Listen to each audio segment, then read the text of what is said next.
Think about the following problem. Given an irrational number alpha. Remember that by basic real analysis, we always approximate this alpha with a rational number. You can control the error of this approximation by an arbitrary small positive constant.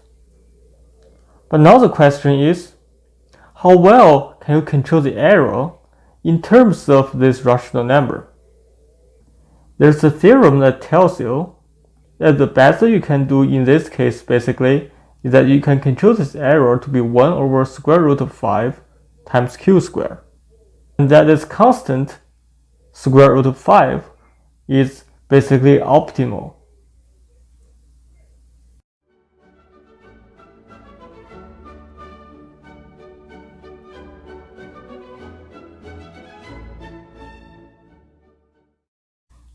Hey guys, today I want to talk about the famous theorem due to Hurwitz. Let A be a constant satisfying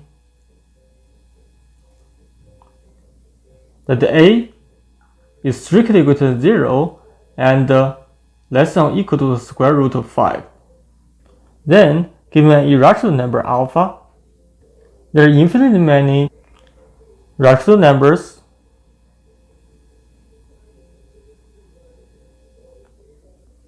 p over q, and here we assume p, q are coprime, such that the absolute value of alpha minus pq is bounded by 1 over a times q squared. Furthermore, this square root of 5 is optimal in the sense that the theorem fails for a greater than square root of 5. Before we start proving this theorem, let's first make some preparations. And first, there's a convention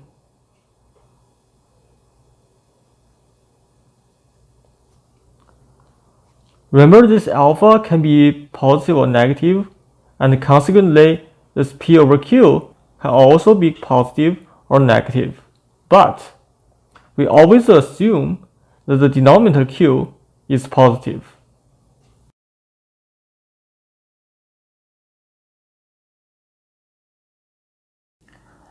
And under this convention, we have the following observation: that if we have two rational numbers with positive denominators, and we assume this first one is less than or equal to the second one, then you can easily check that a over b is strictly less than a plus c divided by b plus d less than or equal to c over d. Namely, if you take the sum of the numerator and take the sum of the denominator and make up a new rational number, it always lies between the original two rational numbers. The key tool in the proof of the Horowitz theorem that we are going to give here is the so-called the Brocot series. A little bit of the history background. Brocot series was first studied by the German mathematician Maurice Stern and a French watchmaker. Apologies if I pronounce the names wrong. And this was done in the 19th century. And now let me give the construction of the Brocot series. First, let us identify the pairs PQ of integers with rationals P over Q. And the pair 1, 0 with the formal symbol 1 over 0. Then B0, namely the Brocot series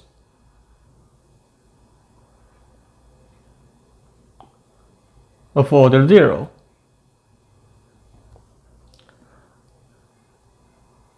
Denotes the pairs 0, 1 and 1, 0. We'll construct the Brocot series inductively. Specifically, given the Brocot series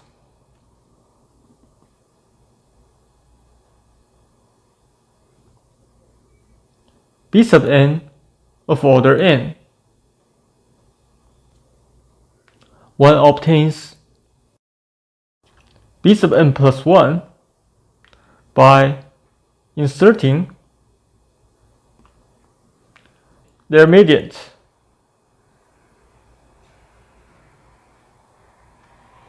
Remember, given two rational numbers, we will insert a number by taking the sum of the numerator and the sum of the denominators and make a new rational number. And that is what we mean by mediant. Between each two adjacent pairs in B sub n. And this is our induction. Now let's draw a table to illustrate this idea. Remember, B0 that we started with consists of two numbers, or two pairs, 0, 1 and 1, 0. And for B1, we first will copy those two pairs down, and we'll take the sum of the numerator and denominator and make up a new pair, which is 1, 1 in this situation. Now in the case of B2, we'll copy those three pairs down, and we will insert two medians from B1 by taking the sum of numerators and denominators. And B3, for B3 we will copy all those 5 numbers down,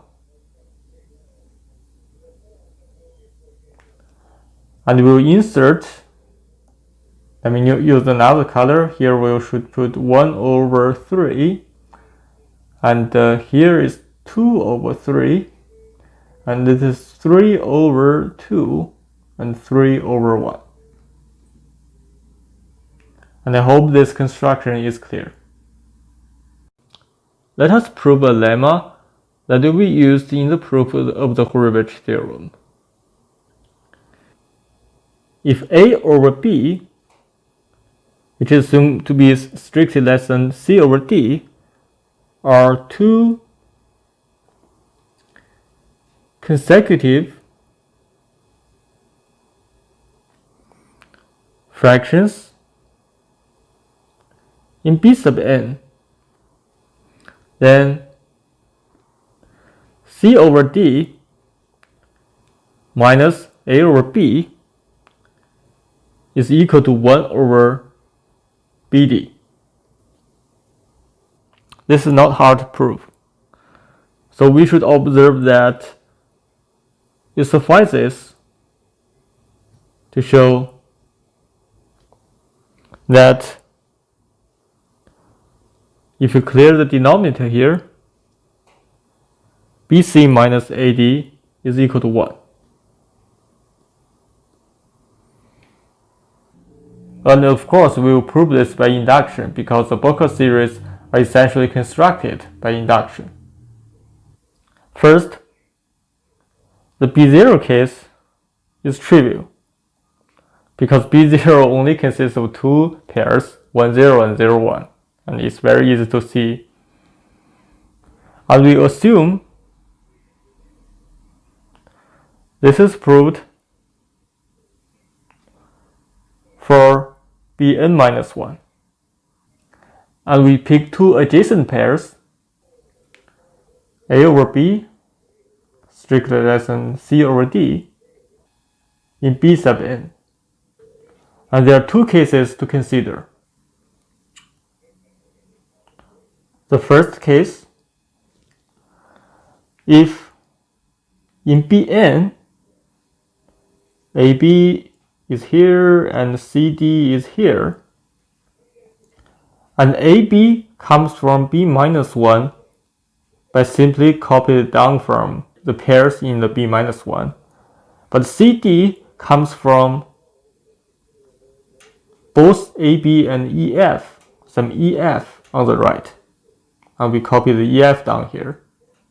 And we know by the definition of the Brocot series by induction that C is equal to A plus E and D is equal to B plus F by taking the sums of the numerators and the denominators. And you can easily compute that B times C minus A times D is equal to B times A plus E minus A times B plus F,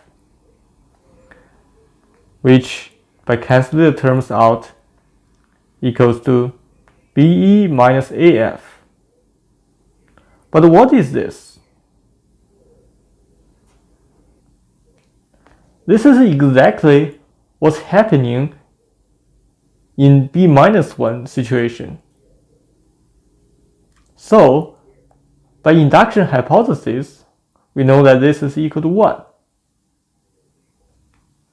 Remember, we're applying this guy to here. Now, for the second case, can you think of what the second case should look like? I think you will probably solve it by yourself, but I will tell you anyway.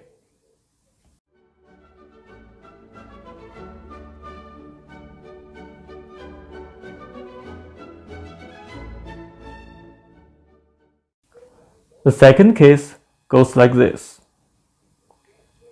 So here's Bn-1, here's Bn. So now AB and CD will be in a situation like this.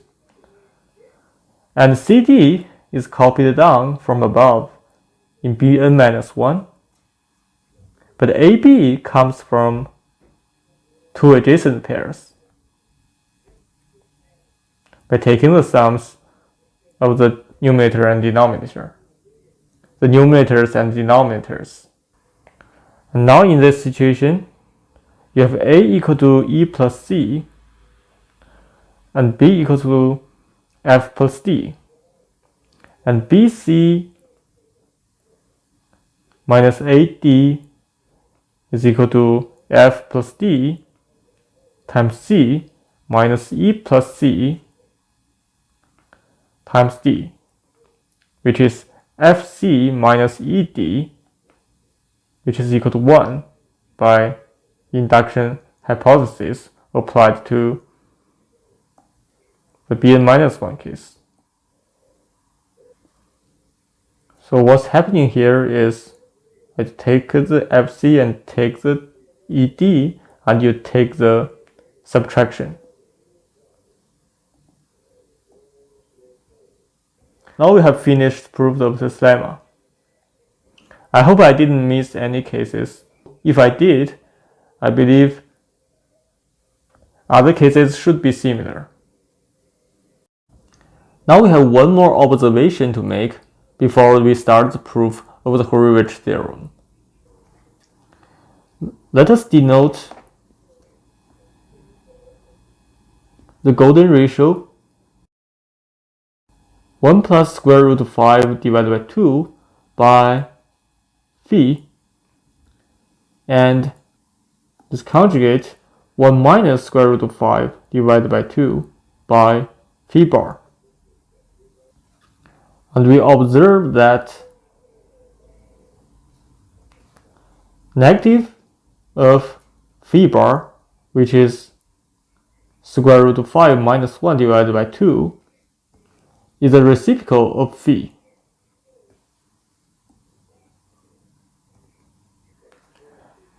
And suppose b and d are positive integers such that b over d lies between the negative phi bar and phi. Note that this implies that its reciprocal is still between those two numbers. Then we have phi is strictly less than b plus d over d. And this essentially follows from that 1 plus negative phi bar is equal to square root of 5 plus 1 divided by 2, which is phi. And you just add both sides of this part by 1. And likewise, you will have phi is also less than b plus d divided by b. And this is done by adding 1 to both sides of this inequality. Another observation we like to make here is that this condition